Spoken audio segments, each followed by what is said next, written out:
Bonjour à toutes et à tous, vous êtes bien sur Radio CIC Auto et bienvenue aujourd'hui dans ce podcast intitulé Professionnels et entreprises en route vers une mobilité plus verte. Ou en français dans le texte, avec quel type de véhicule va-t-on pouvoir rouler demain ou après-demain ou plus tard? Et on va voir que ce n'est pas si simple. M'accompagne aujourd'hui Valérie Récassens, votre chargée d'affaires mobilité au CIC Sud-Ouest. Elle va vous expliquer les enjeux très concrets de la transition énergétique pour vous et votre entreprise dans vos déplacements au quotidien, et ce dès cette année. Bonjour Valérie. Bonjour Lionel. Je viens de lire ce matin dans mon quotidien régional un article qui parlait de la loi LOM et de ses impacts sur le secteur transport et logistique. D'ici 2035, plus de ventes de véhicules légers et utilitaires légers de moins de 3,5 tonnes à énergie fossile.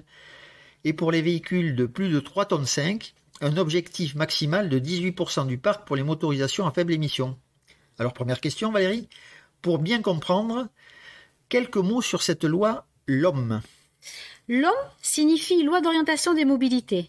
C'est une loi de 2019 qui transforme en profondeur la politique des mobilités avec un objectif simple des transports du quotidien, à la fois plus facile, moins coûteux et plus propre.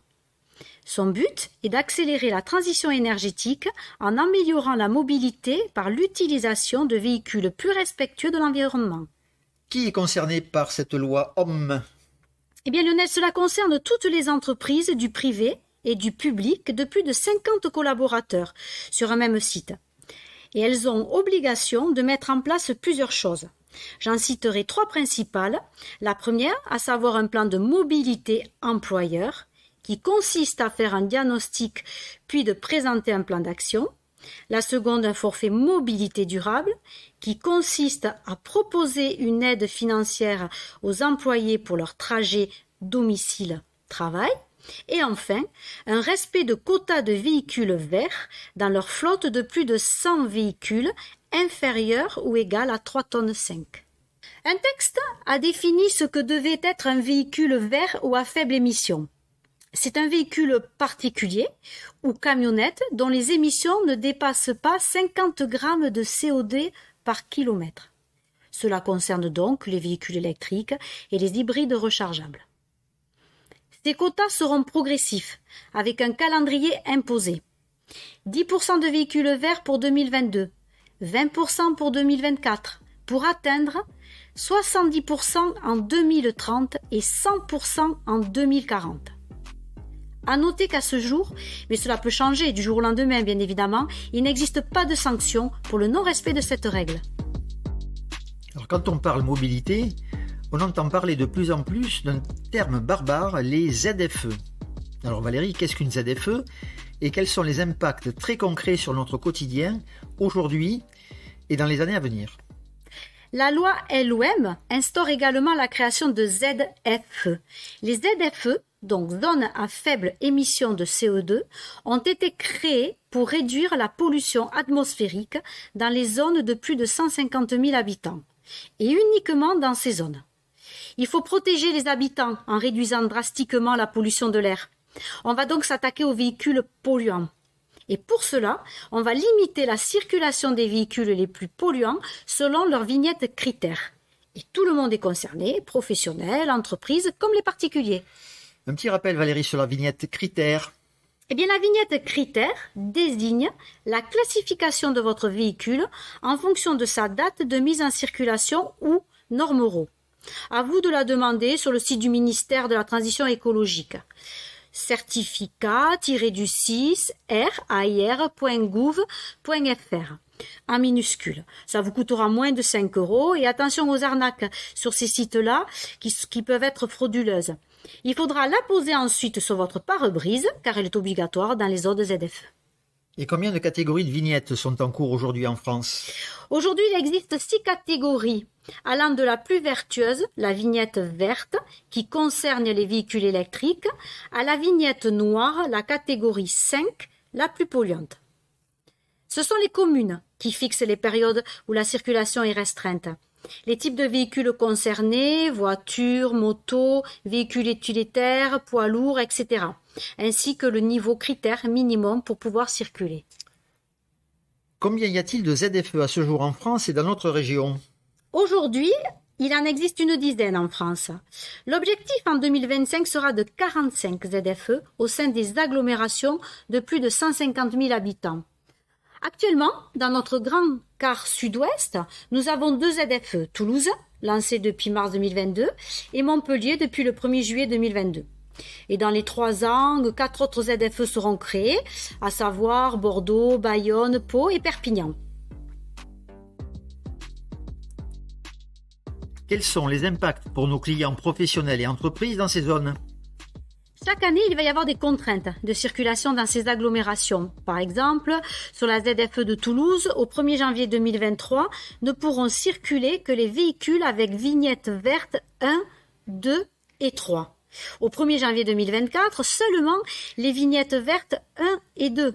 Et cela va se durcir chaque année pour arriver en 2025 avec uniquement des véhicules avec vignette verte ou de catégorie 1. En effet, 2025, c'est déjà demain. Oui, Lionel, mais bon, il peut y avoir néanmoins un décalage d'une année suivant les ZFE.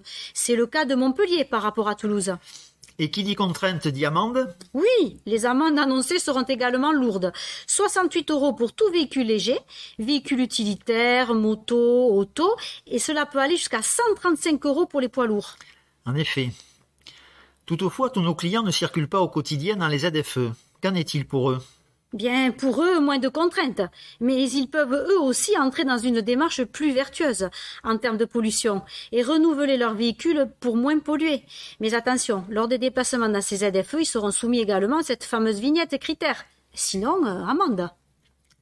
Malheureusement, renouveler un véhicule, surtout s'il faut s'orienter sur un véhicule électrique, coûte cher. Comment passer à une mobilité plus verte sans vider son portefeuille ? Mais le gouvernement a mis en place des aides pour passer à une mobilité plus verte, mais uniquement sur certains véhicules propres, véhicules électriques ou hybrides rechargeables. Les 2 principales aides sont le bonus écologique et la prime à la conversion. Le bonus écologique est une prime pour l'achat d'une voiture qui incite le particulier à se tourner vers des voitures neuves émettant moins de CO2. Quel est le montant de ce bonus ? Mais Lionel, ce bonus permet de recevoir pour une personne morale une aide à l'achat ou à la location d'une voiture de tourisme électrique, mais aussi d'une camionnette électrique neuve allant jusqu'à 4 000 €. En fonction du montant du véhicule, moins de 47 000 € ou soit entre 47 000 € et 60 000 €. Et son taux d'émission de CO2 au kilomètre, moins de 20 grammes ou entre 21 et 50 grammes. Tout ça sous réserve, bien évidemment, d'une commande avant le 31/12/2022 et d'une livraison avant le 30 juin 2023. Pour les personnes physiques, ce bonus est plafonné à 6 000 €. Attention, toutefois, à partir du 1er janvier 2023, ces bonus vont diminuer de 1 000 €. Et la prime à la conversion, de quoi s'agit-il, Valérie ? Cette prime à la conversion vise à aider les particuliers et les professionnels à acheter un véhicule neuf ou d'occasion en échange de la mise au rebut d'un ancien véhicule. Montant de cette prime ? Et cette prime peut aller de 1 500 € à 2 500 € pour un véhicule électrique ou hybride rechargeable et jusqu'à 9 000 € pour un véhicule utilitaire léger de classe 3. On peut cumuler les 2 aides, bonus et prime, et aller de 10 000 € pour une classe 1 jusqu'à 14 000 € pour une classe 3. Alors, tu nous as parlé de véhicules de moins de 3,5 tonnes, mais qu'en est-il pour les véhicules de plus de 3,5 tonnes ? Eh bien, pour ces véhicules-là, utilisant donc des énergies propres, certaines entreprises peuvent bénéficier du suramortissement, avec cumul possible d'une aide d'un montant maximum de 50 000 € pour l'achat ou la location longue durée d'un camion utilisant de l'énergie électrique ou hydrogène et également une aide de 30 000 € pour un autobus ou un autocar. Quels sont les impacts fiscaux pour nos clients ? L'évolution des nouvelles réglementations implique la modification des parcs auto dans un contexte particulier et difficile avec des problèmes de production et de livraison que nous connaissons tous aujourd'hui. C'est la raison pour laquelle il faut que vous anticipiez ce besoin. Sur ces véhicules dits propres, les impacts fiscaux sont diminution de la TVS pour l'acquisition d'un véhicule de tourisme, la diminution du malus écologique, mais aussi la récupération de 100% de la TVA sur la consommation d'énergie électrique pour les voitures particulières et les véhicules utilitaires. Alors, OK pour les aides gouvernementales, Mais comment le CIC Sud-Ouest peut-il aider concrètement nos clients professionnels et entreprises à renouveler leurs véhicules ? Car je vous le rappelle, l'Europe a décidé de ne plus vendre de véhicules thermiques en 2035, alors on fait comment ? Mais c'est très simple, Lionel. Votre chargé d'affaires se tient à votre disposition pour vous accompagner dans cette démarche d'achat ou de renouvellement de véhicules. Il vous proposera des formules de financement adaptées à ces nouvelles contraintes de pollution, ainsi qu'un large choix de véhicules verts à faible émission de CO2. Dans le financement des véhicules, on parle beaucoup de location. Quels sont les avantages de la location ? Les formules locatives, et notamment la location longue durée, permet de renouveler très régulièrement votre véhicule, pour un faible budget mensuel, tout compris avec l'assistance et l'entretien inclus dans votre loyer, et coller ainsi au plus près des nouvelles contraintes environnementales que nous venons d'aborder. Il n'est plus opportun maintenant de partir sur un véhicule diesel et de garder ce véhicule entre 5 et 10 ans, voire plus. Sur les véhicules particuliers ou véhicules utilitaires légers, louer un véhicule électrique ou hybride permet d'être agile et d'être toujours en possession d'un véhicule conforme aux normes environnementales.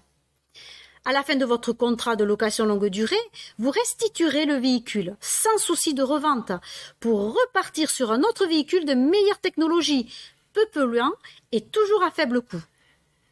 Eh bien, merci Valérie pour ces précisions et cet exposé très clair sur un sujet qui ne l'est pas spécialement et qui est en perpétuel mouvement, si je puis dire.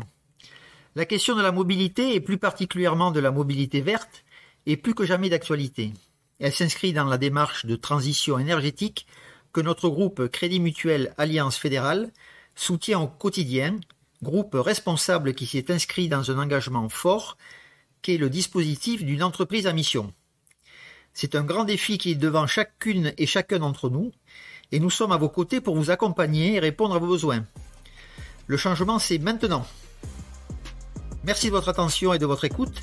Un épisode sur ce thème de la mobilité verte consacré au marché des particuliers est également à votre disposition.